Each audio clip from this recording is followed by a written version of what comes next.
March 3 திங்கட்கிழமை.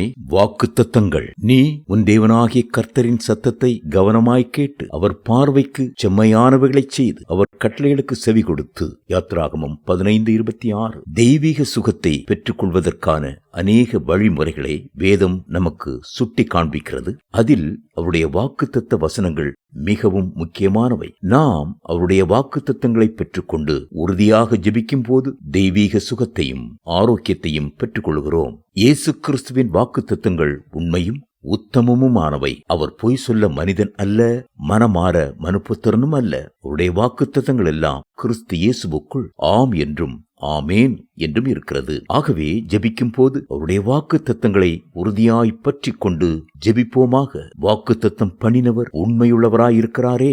எபிரேயர் 10:23. மட்டுமல்ல, அவர் வாக்குத்தத்தம் பண்ணினதை நிறைவேற்ற வல்லமை உள்ளவராகவும் இருக்கிறார்.